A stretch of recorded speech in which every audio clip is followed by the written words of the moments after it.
Ora bem, então agora vamos dar lugar ao nosso último convidado, o Sr. Professor Dr. Jorge Bacelar Gouveia, é doutor e agregado em Direito Público pela Faculdade de Direito da Universidade Nova de Lisboa, sendo licenciado e mestre em Direito pela Faculdade de Direito da Universidade de Lisboa. É também professor catedrático na Universidade Autónoma de Lisboa, sendo nesta instituição ainda presidente do CEDIS, o Centro de Investigação e Desenvolvimento em Direito e Sociedade. É presidente do Instituto de Direito Público e do Instituto de Direito da Língua Portuguesa, é jurisconsulto, advogado, para além de ter sido presidente do Conselho de Fiscalização do Sistema de Informação da República Portuguesa, eleito pela Assembleia da República e membro da Comissão de Liberdade Religiosa. Foi deputado à Assembleia da República na 11ª legislatura, tem diversificado os seus escritos por vários ramos do direito, dentre eles se evidenciando em mais de 300 títulos já publicados em Portugal e no estrangeiro, o direito constitucional, o direito administrativo, o direito internacional público, o direito fiscal e o direito público comparado. Foi presidente do OSCOT, Observatório sobre Segurança, Criminalidade Organizada e Terrorismo. É também árbitro e foi o primeiro presidente do Conselho Fiscal da Ordem dos Advogados de Portugal, em que presidiu nos triênios 2017 e 2020. Tem sido colunista em diversos órgãos da comunicação social, bem como comentador de televisão e rádio especializado em assuntos político-constitucionais. Tem a palavra, Sr. Professor. Muito boa tarde, um grande gosto aqui estar neste salão nobre, aliás, lindíssimo, e que deve motivar a nossa presença, além da qualidade dos oradores e desta iniciativa, este salão nobre realmente vale por si. Mas gostaria de agradecer este convite amável da Associação Sem Fronteiras dos Advogados de Língua Portuguesa, e também cumprimento o Sr. Dr. Jorge Martins e também a Sra. Doutora Isabel da Silva Mendes, que também fez aqui a apresentação generosa do meu currículo, e também cumprimento todos os colegas deste painel. Tenho colaborado com a vossa associação sempre com muito gosto e aqui estou outra vez sobre um tema muito importante, embora um pouco genérico. E há pouco estava a falar aqui com o professor Viriato, isto é um género de uma blind conference, ou seja, cada um é convidado, mas não sabe o que é que o outro vai dizer. Portanto, vamos ver como é que vai ser o resultado. Isto faz lembrar um pouco o mistério da Estrada de Sintra, não é? Em que também houve dois autores que foram escrevendo sem saber o que é que o outro ia escrevendo. E, portanto, neste caso, a de Queiroz e Ramalho Ortigão, se não estou em erro.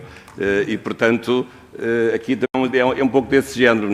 Cada um vai falar sobre aquilo, não sabe. Eu aqui estou numa grande vantagem, é que eu sou o último a falar, já sei sobre o que é que os outros falaram. E, portanto, mas não sei se isso é uma vantagem, será uma grande inconveniente. Pode ser uma vantagem, pode ser um inconveniente. Eu estou aqui a brincar um pouco, obviamente que será sempre... É uma grande vantagem porque já ouvi coisas muito interessantes com as quais eu concordo em parte.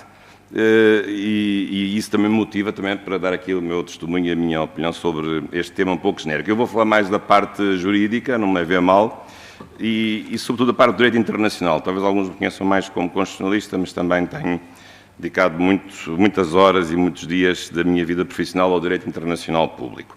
E realmente nós, olhando hoje para a realidade do que nos cerca, do mundo em que nós vivemos, e em particular a Europa, há uma sensação que nos assalta, que é a sensação de que o direito internacional se está, digamos, a desagregar e que há um conjunto de conquistas que estão a ser perdidas. Às vezes, por brincadeira aos alunos, até digo que o direito internacional público é como o Pai Natal. Toda a gente fala dele, mas ele não existe. Bem, não diria tanto. Mas hoje é mais difícil realmente convencer os alunos e todos em geral de que, na verdade, o direito internacional público existe.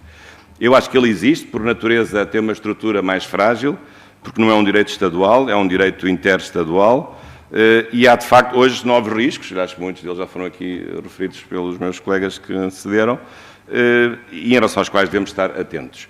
Mas eu, apesar de tudo, não queria deixar aqui uma mensagem assim tão pessimista, porque também é preciso ver o que é que o direito internacional público era no século XIX, o que é que ele foi até à Segunda Guerra Mundial, e o que é que ele passou a ser depois da Segunda Guerra Mundial e o que é que ele é hoje.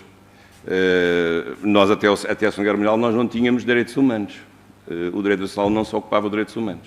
Há pouco que o Sr. Professor, e muito bem, se referiu à Declaração Universal dos Direitos Humanos. Ora, precisamente foi a Segunda Guerra Mundial, com todas as suas tragédias, que nos trouxe uma nova realidade, precisamente ao direito internacional, que não conhecíamos, que era a realidade de os Estados não darem conta do recado e muitas vezes não serem eles próprios a proteger os direitos humanos e os direitos humanos terem de ser elevados a uma categoria superior a um direito supraestadual e assim garantir melhor a proteção desses mesmos direitos humanos. Portanto, esta é uma conquista muito importante.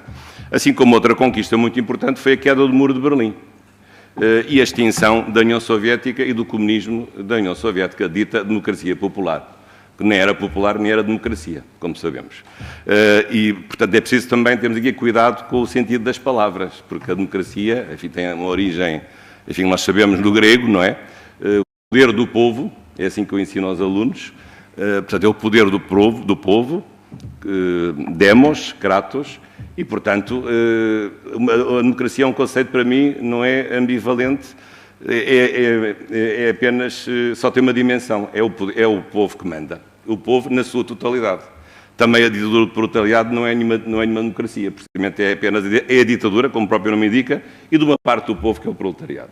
Portanto, para mim, uma democracia só pode ser uma democracia pluralista, em que todos tenham poder, todos tenham poder, e em que todos possam participar de várias maneiras. Portanto, não é só participar nas eleições internas, é participar também na vida política, através do pluralismo, de ter vários partidos em que possam exprimir as suas diferentes opiniões, não haver um partido único, como houve, infelizmente, durante muitos anos, quer nos fascismos europeus, quer nos comunismos, na China ainda há um só partido, ou na Rússia, noutros tempos, na Soviética e noutros países, ou em Cuba, etc., em que só há um partido. E, de facto, essa é outra conquista do direito internacional público. É, de facto, não nos fazermos esquecer de que esses tempos não são tempos para reviver, são tempos para esquecer, ou para recordar, para não voltar a ter esses tempos, que nós não queremos voltar a esses tempos. Bom, então, mas se a mensagem não é assim realmente tão pessimista, porque, de facto, o direito internacional público tem vindo a evoluir, então o que é que, apesar de tudo, está a acontecer que nos deve preocupar? Eu escolhi aqui talvez 4 temas, penso que são os mais importantes. Um deles é um problema muito sério, que nos afeta diretamente, é por isso que estamos a falar sempre dele, que é o problema da erosão da soberania nacional e da soberania, sobretudo, territorial. É o caso da Ucrânia. Não é muito, é preciso ir mais longe, porque, realmente, a guerra da Ucrânia, a invasão da Ucrânia por outro país, seja qual for o argumento que se arranje, fictício ou real, isso não interessa, é objetivamente uma coisa inadmissível. Porque a Ucrânia é um país independente, tornou-se totalmente independente quando a União Soviética foi extinta. Aliás, a Ucrânia até tinha um privilégio, porque nas Nações Unidas até tinha um lugar à parte, portanto, porque era a União Soviética, mas por acaso a Ucrânia e a Bielorrússia, julgo eu, que também eram sujeitos autónomos nas Nações Unidas, portanto, porque as 15 repúblicas, essas eram as duas únicas que tinham estatuto autónomo, as outras não tinham, enfim, pela sua importância e pela sua história, mas, na verdade, já que estamos aqui na Europa, embora estejamos aqui do outro lado da Europa, esse é um problema objetivo com o qual nós temos sido confrontados. E, portanto, é uma questão que não se tem vindo a resolver, é uma questão que, na verdade, significa, pelo tempo que vai passando, uma erosão do conceito de soberania e é algo que, de facto, nós não podemos tolerar e devemos sempre recordar que o direito nacional só pode existir se os seus sujeitos também puderem existir, porque não há direito sem sujeitos. Portanto, se não pode haver um direito em que os próprios sujeitos não possam existir, porque o território dos Estados é uma coisa, como sabemos, insubstituível. Não há Estados sem território. Portanto, se nós aceitamos que o território desapareça ou seja comido às postas, não há Estado que consiga resistir, não há Estado que consiga sobreviver. E, portanto, temos que levar muito a sério o princípio da integridade dos Estados. Portanto, eu estou a falar aqui, obviamente, em relação à questão da Ucrânia, mas não só, esse meu raciocínio pode aplicar-se em qualquer parte do mundo. E, de facto, essa questão tem sido realmente negligenciada. E até por uma outra razão, que ainda por cima tem um lastro histórico, é que hoje dá a ideia que voltamos a tempos que estão lá no passado, que é a ideia de que, afinal, os Estados podem conquistar territórios. Como sabiam, antes, quando os Estados invadiam outros Estados, tinham o direito de os engolir, tinham o direito de os anexar, tinham o direito de pilhar todas as suas riquezas, de violar as mulheres e outras coisas assim. Isso chamava-se debelatio, digamos, o direito de conquista territorial. Isso não existe desde o século XIX. mas às vezes parece que estamos a voltar aos tempos em que temos guerras de conquista territorial, como se isso fosse uma coisa normal e como se isso pudesse ser aceito nesses termos. Não pode, assim como nós temos o direito à vida, provavelmente os Estados também têm o direito à sua própria vida, à sua subsistência e à sua integridade territorial. Portanto, este é um primeiro aspecto que, como vos disse, não é só a questão da Ucrânia, a questão também, obviamente, da Palestina, o problema também se coloca com aquilo que Israel também fez, e noutros lugares do mundo. Portanto, esse é um primeiro aspecto que eu gostaria aqui de realçar. Depois, o segundo aspecto tem a ver com a questão do multilateralismo. Na verdade, o direito internacional do século XX, e é por isso que ele mudou muito em relação ao século XIX ou ao século XVIII, consideramos que o direito internacional nasceu no século XVII, com a Paz de Westfália, 1648, o direito internacional teve aqui um salto gigante no século XX por várias razões. Houve várias coisas que aconteceram realmente no século XX. Então, bem, uma delas foi a questão do uso da força, a questão dos direitos humanos, a questão da conquista dos espaços, a proteção também, já agora, dos asilados e a proteção dos refugiados e dos migrantes em geral. Mas um aspecto muito importante é a ideia de que o mundo não se pode organizar por uma mera relação bilateral. É a ideia de que há um interesse da humanidade que está acima da soma dos interesses dos Estados individualmente considerados. E isso significa que tem de haver um multilateralismo. Portanto, significa que os Estados sozinhos, 1 a 1, ou 2 a 2, ou 3 a 3, não conseguem dar conta do recado. E, portanto, deve haver instituições que possam garantir as relações entre os Estados e as relações internacionais do seu conjunto com maior isenção, com superioridade em relação a esses mesmos Estados, se forem individualmente considerados, e porque esse multilateralismo sabe melhor como ninguém interpretar o interesse comum desses mesmos Estados e desses mesmos povos. É por isso que o multilateralismo tem interesse. Essa ideia de coletivizar ou de tornar comum esse interesse surgiu no século XIX, ainda de uma forma muito rudimentar, com as uniões administrativas ou as comissões que garantiam a liberdade de navegação do Reino do Danúbio, por exemplo, são os casos talvez mais antigos, mas depois no século XX isso tornou-se realmente conhecido em larga escala, sobretudo a questão da Sociedade das Nações, logo a seguir à Primeira Guerra Mundial, embora não muito bem sucedida, como sabemos, ou muito mal sucedida, ou nada sucedida, a Sociedade das Nações, e depois com as Nações Unidas, que tendo, digamos, repetido o modelo na sua estrutura fundamental, na verdade, apesar de tudo, foi um modelo muito melhorado em relação à Sociedade das Nações. Aliás, por três razões fundamentais.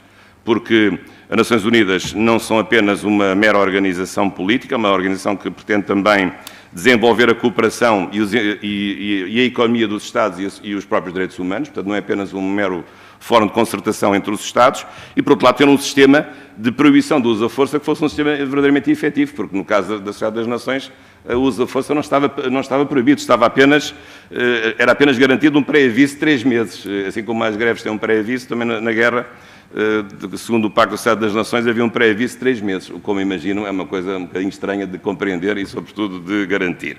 A chamada moratória de guerra, artigo 12 do Pacto da Sociedade das Nações. Mas, portanto, o multilateralismo tem vindo a evoluir. Depois do quase europeu, nós na Europa conseguimos trazer um outro tipo de multilateralismo, supranacionalismo, com as primeiras organizações europeias, que chegaram ao ponto que chegou hoje a União Europeia com muito maior poder e maior limitação dos Estados, portanto, consentiram nisso, numa soberania partilhada. Acho que não é bem uma soberania, é uma soberania limitada. Os Estados, menos da União Europeia, não têm uma soberania plena, têm uma soberania limitada, mas também porque querem ter. E como a partir do Tratado de Lisboa até sabemos como sair da União Europeia, quem estiver muito preocupado já pode saber como sair. Aliás, como saiu o Reino Unido, precisamente logo na altura em que quiseram sair, até fizeram um artigo para que eles pudessem sair com toda a naturalidade sem provocarem problemas de maior, a não ser também um pré-aviso que tiveram que fazer.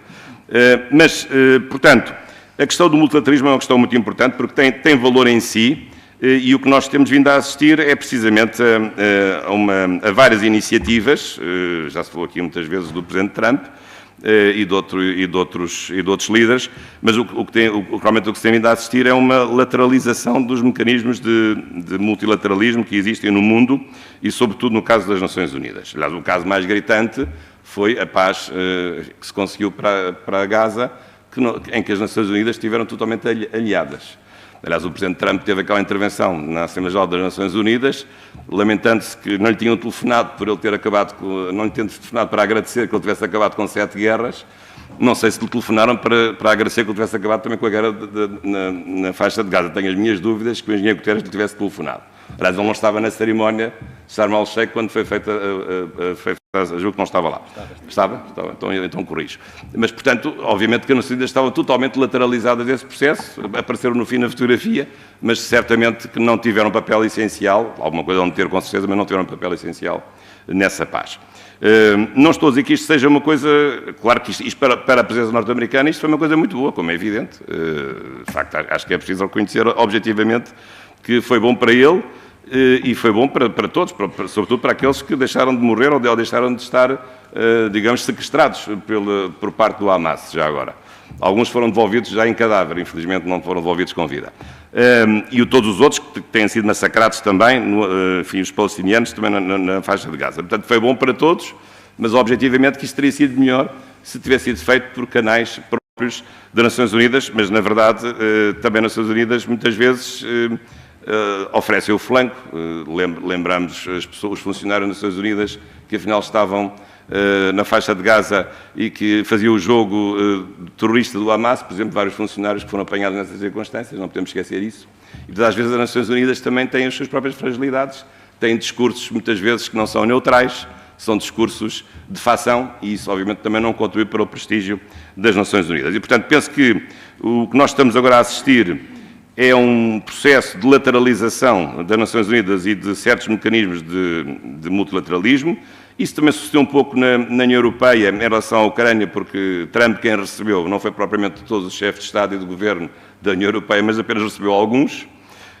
Infelizmente Portugal não estava lá, nessa cimeira de Washington, mas penso que isso deve suscitar a reação dos Estados e que os Estados procurem tornar-se mais válidos e possam ter uma intervenção em que, de facto, possam mostrar as cartas e possam mostrar os trunfos que têm, de acordo com o seu modo de ver o mundo e oferecendo também soluções que possam ser úteis para esse mundo.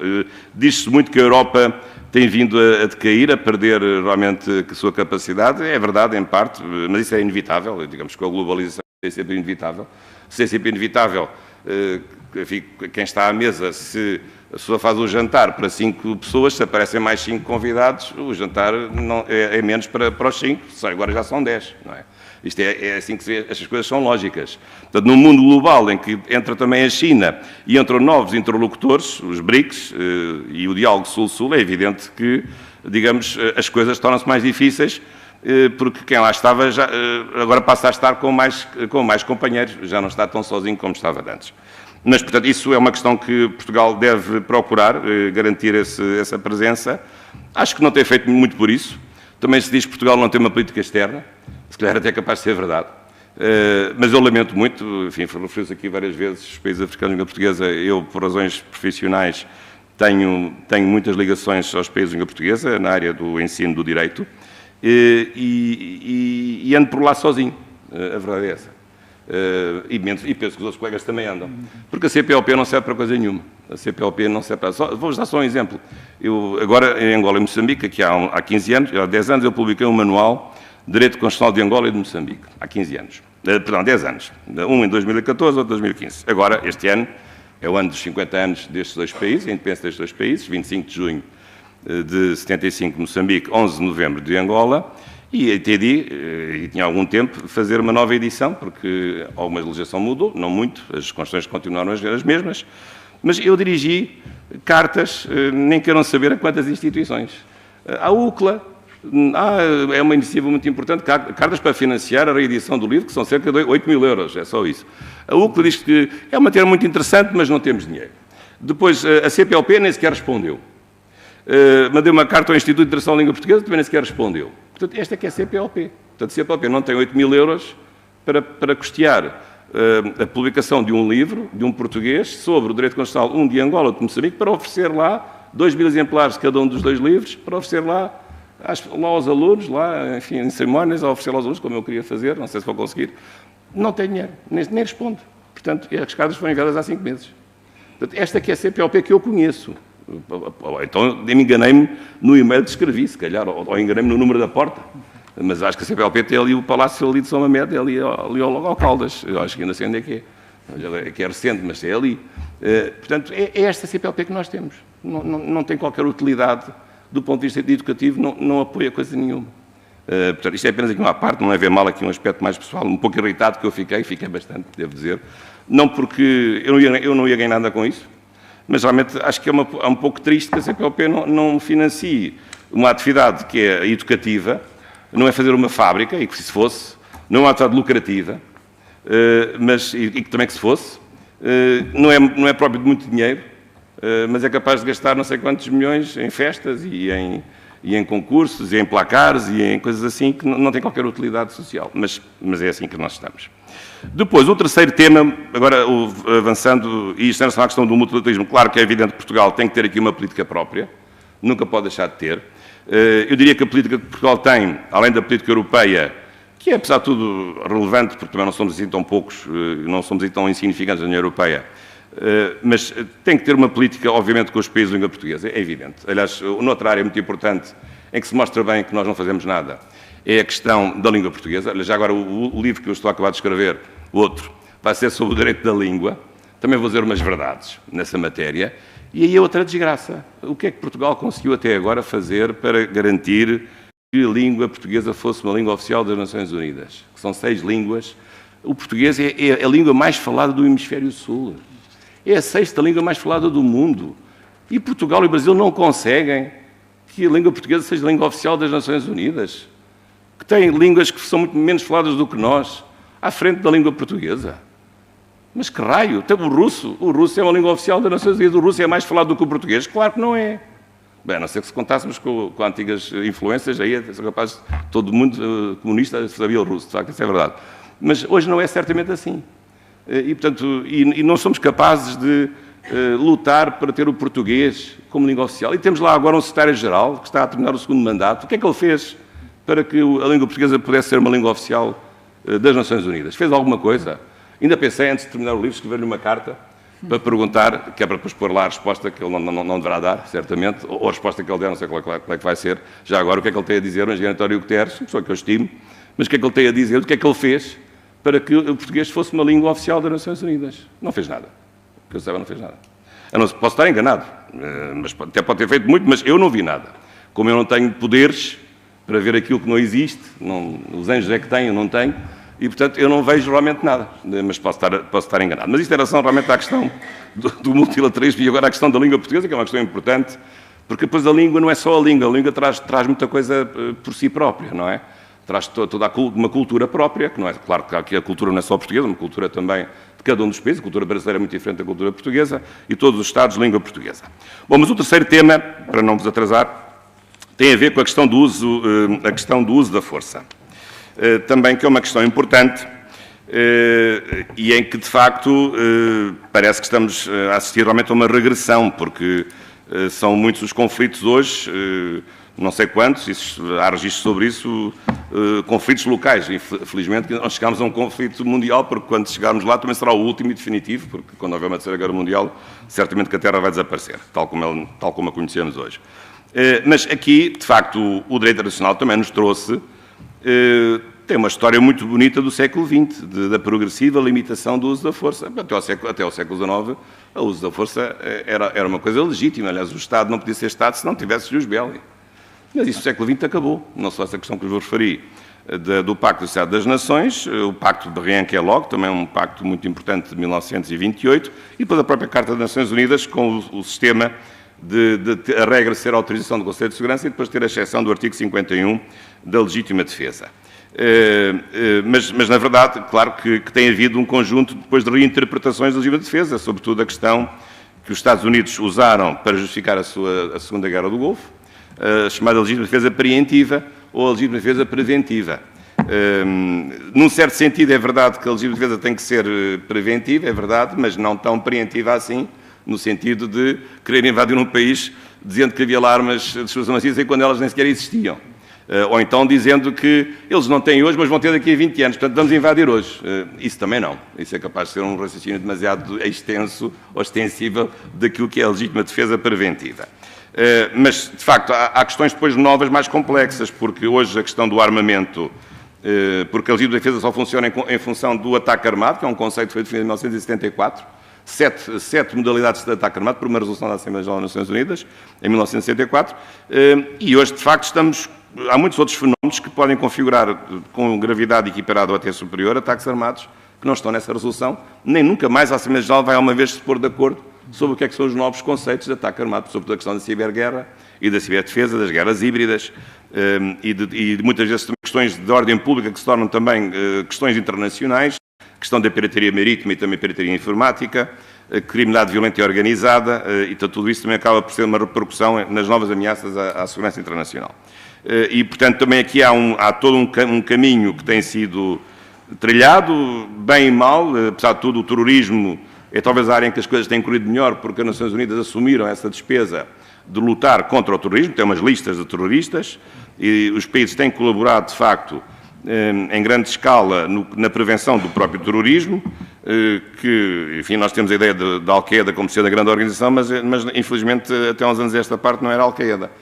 Uma que já foi aqui referida pelo Sr. General Agostinho Costa, que é o Boko Haram, precisamente na Nigéria. Essa é que é a instituição que mais gente matou em todo o mundo com ataques terroristas. É o Boko Haram, não é a Al-Qaeda. Não foi a Al-Qaeda. Hoje já não sei se será assim, mas era assim até mais ou menos 2015. Pelo menos as estatísticas que eu vi. E, portanto, mas ninguém fala disso. Bem, agora o Presidente Trump, por acaso, falou no massacre, que realmente é horrível, que está a acontecer na Nigéria aos cristãos. Bem, mas não é só na Nigéria, então, e o norte de Moçambique não está a acontecer, até no Mali não está a acontecer, na Mauritânia não está a acontecer, e no Níger também não está a acontecer. Como sabem, há uma onda, neste momento, em África, digamos, de violência religiosa contra os cristãos, que não tem qualquer precedente nos últimos anos. Aliás, há um relatório que é feito por uma fundação, Ajuda à Igreja que Sofre, que foi agora lançado há poucos dias, e que registra o maior, digamos, o maior ataque dos últimos anos à liberdade religiosa, e a religião que mais sofre do ponto de vista da violação da religiosa é o cristianismo, precisamente. Não é o Islão, é o cristianismo. Isso está tudo lá documentado, é uma fundação credível, é uma fundação pontifícia, julgo que tem a sua credibilidade. Aliás, eu tive a ocasião de apresentar o relatório há cerca de 2 anos, faz um relatório de 2 em 2 anos. Este ano penso que quem apresentou foi o Dr. Nuno Rogério. E bem, agora o quarto tema que eu queria aqui referir tem a ver com o direito internacional penal. Já agora também, para quem tiver curiosidade, eu até publiquei este livrinho de Direito Internacional Penal, aproveito para dar conta dele, e já agora um outro, Direito Internacional da Segurança. E realmente conheço bem esta matéria do Direito Internacional Penal, que tem suscitado muitas dúvidas, e com razão. Qual é aqui, digamos assim, qual é a importância do direito penal internacional? Que muitos acham que é uma coisa impossível, que é uma utopia. Talvez seja, mas é uma boa utopia porque é o desejo, talvez um desejo kantiano, à moda kantiana, de não termos uma impunidade internacional, de os grandes criminosos também serem punidos, como nunca vão ser punidos pelos Estados, ao menos que sejam punidos por algumas instituições internacionais credíveis, independentes e imparciais. E por isso, finalmente, se conseguiu criar o Tribunal Penal Internacional. Mas para lá chegar, muitos mortos tiveram que morrer. Sobretudo 2 grandes genocídios dos anos 90. Os 200 mil mortos na Bósnia-Herzegovina, na Jugoslávia, ou os 800 mil mortos tutsis no Ruanda em 2004. Um em 2013, outro em 2004. De facto, isto teve que despertar as consciências. Sim, 93, 94, exatamente, já me estava a esquecer, estava a adiantar aqui 10 anos. 1993 e 1994. E realmente isto teve que despertar as consciências, que foi logo na sequência da queda do Muro de Berlim, que foi em 89. Muito obrigado, Sr. Professor. A idade já não perdoa. Mas, portanto, de facto, isso teve que ter uma reação, porque as Nações Unidas, a certa altura, entraram num processo de marasmo. Porquê? Porque houve os julgamentos de Nuremberg e de Tóquio, logo a seguir à Segunda Guerra Mundial, enfim, que têm a sua legitimidade, digamos, tocada, porque corresponderam, em alguns, à justiça dos vencedores, embora manifestamente o julgamento foi conduzido de maneira a mostrar que era evidente as atrocidades que os oficiais alemães cometeram e os japoneses que foram condenados no Tribunal de Tóquio. Penso que, apesar de tudo, há uma grande objetividade nessas provas, isso está tudo documentado, mas, como sabem os juristas, depois têm os seus rigores e acham que esses julgamentos foram inconstitucionais ou foram ilegítimos porque aplicaram retroativamente normas incriminadoras de crimes que antes, quando foram praticados, não eram considerados como crimes. Mas também esse julgamento foi importante até nessa parte que não correu bem, porque suscitou, no fundo, a ideia, ou comprovou a ideia de que há um direito natural, de que há uma consciência do bem e do mal que está para além da nossa vontade, que nós não podemos manipular. Não somos nós que criamos o bem e o mal. Não é uma maioria que cria o bem e o mal. O bem e o mal existe por si. Não depende das maiorias. Às vezes as maiorias, até as unanimidades, tornam mal bem e tornam bem mal. Isso é que é o problema. Portanto, há limites para a manipulação democrática. E as maiorias deliberativas não têm a capacidade ética e nem axiológica de fazer coisas boas, más e boas. Não têm essa capacidade. E, portanto, também esse tribunal de Nuremberg, sobretudo, suscitou, no campo, sobretudo, do direito penal, a ideia de que há uma consciência ética universal, de que há algo que nós sabemos que está certo ou está errado, que não está escrito em lado nenhum. Noutros tempos, com certeza que isso tinha uma influência religiosa, hoje pode ter e pode não ter, conforme a concepção de cada um, mas, na verdade, é uma lei moral que o ser humano certamente inscrito na sua consciência e que permite distinguir aquilo que deve fazer daquilo que não deve fazer. Claro, depois há contornos que podem ser mais difíceis de apurar, mas isso existe e, aliás, com base também, não só esses julgamentos foram feitos, como ainda por cima se progrediu no caminho dos direitos humanos, que no fundo acabaram por ser uma resposta do direito positivo, uma ideia de direito natural que foi recuperada, e sobretudo em torno de um novo conceito, uma grande novidade, o conceito da dignidade da pessoa humana, que surge precisamente nesse contexto do pós-Segunda Guerra Mundial. Para terminar, de facto, depois desses julgamentos, andámos aqui 3 ou 4 décadas a empatar. Duas únicas coisas que se fez foi, por um lado, a aprovação da Convenção de Combate ao Genocídio, e depois, mais tarde, em 68, a Convenção que determinou que os crimes de guerra fossem imprescritíveis. Mas isso não adiantou nada, porque isso não criou nenhuma estrutura internacional independente que pudesse, obviamente, punir os criminosos. E então, em 1998, lá se fez o Estatuto de Roma, que aprovou o TPI. Portanto, o problema é que o TPI não tem como membros as grandes potências, aquelas que provavelmente dariam mais clientes, digamos assim, à sua atuação, os Estados Unidos, a Rússia, a China, etc. Mas, apesar de tudo, há algo que se esquece, e isso tem provocado em muitas pessoas uma certa enfim, perplexidade, mas, apesar de tudo, há uma coisa que as pessoas não podem esquecer, é que o TPI não se aplica só aos países que o ratificaram. O TPI tem vários mecanismos de aplicação, do ponto de vista de vincular as jurisdições penais dos países. Claro que se o país for parte, tem que colaborar. Pode apenas o país colaborar na investigação de certo crime particular. Ou pode, por simplesmente, recusar. Mas aí o Conselho de Segurança pode determinar a intervenção do TPI num país, mesmo que ele tenha recusado ratificar esse tratado. Foi o que aconteceu, por exemplo, no caso do Sudão, que já foi aqui referido.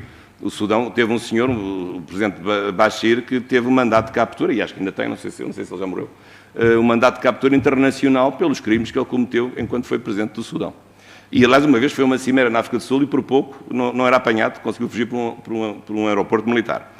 Porquê? Porque, nessa terceira modalidade, o Conselho de Segurança pode determinar a aplicação do TPI, mesmo aos Estados que tenham manifestado vontade de não aplicar. Mas, mais do que isso, outra coisa mais importante que é, e com isto termino, é que o TPI, na verdade, do ponto de vista substantivo, não tem território.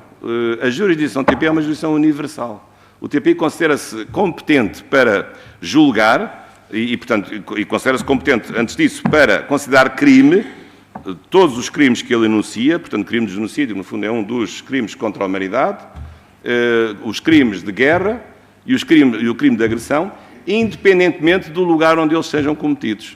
Portanto, não tem que... E o Tribunal pode considerar-se competente para julgar criminosos contra a paz e criminosos de guerra, ou que façam crimes de agressão, que não está ainda a funcionar na sua plenitude, independente de qualquer lugar. Claro que se esse suspeito estiver num lugar onde o TPI não se pode aplicar porque o Estado onde ele está a residir não colabora, aí o TPI não vai o próprio TPI buscar uma espingarda e não vai entrar nesse Estado para ir lá buscar esse suspeito, certamente.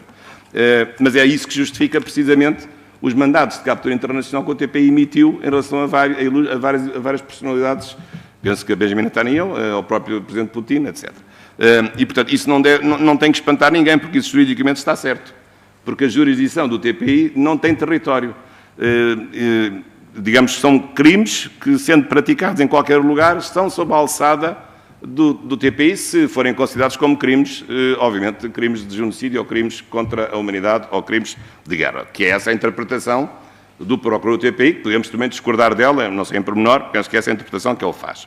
Agora, outra coisa é saber quais são os mecanismos processuais que possam levar ao julgamento dessas mesmas pessoas, porque não há julgamento à revelia e do TPI, portanto, essa é outra dificuldade, que é precisamente arranjar mecanismos de ir lá, de ter as pessoas ou de obrigar os Estados a colaborar lá no lugar onde essas pessoas se possam, digamos, refugiar. Mas, portanto, eu diria que, olhando aqui para, digamos, o passado próximo do direito internacional, houve coisas muito importantes e importantes conquistas, acho que sim, sobretudo depois da Segunda Guerra Mundial. Também era difícil que ficasse tão mal, não é? Depois daquilo que aconteceu na Segunda Guerra Mundial. Realmente a condição humana desceu a um baixíssimo nível, temos que reconhecer isso. Mas agora outra coisa que eu não falei, a questão da autodeterminação dos povos, a descolonização, definitivamente foi feita depois da Segunda Guerra Mundial. Em África, até os anos 40 do século passado, só havia 3 países independentes, ou 4. Hoje há 55. Graças a um movimento muito importante de descolonização definitiva, aliás, atrasada, mas que se fez. Infelizmente, Portugal foi o último a fazer isso. Devia ter feito muito antes. Costuma-se dizer mais vale tarde que nunca, mas pronto, mas fez. Não vale a pena agora estarmos aqui a arranjar culpas, mas fez e pronto. Podia ter feito melhor, podia ter feito mais cedo, acho que sim. Mas, portanto, o direito internacional teve importantes avanços.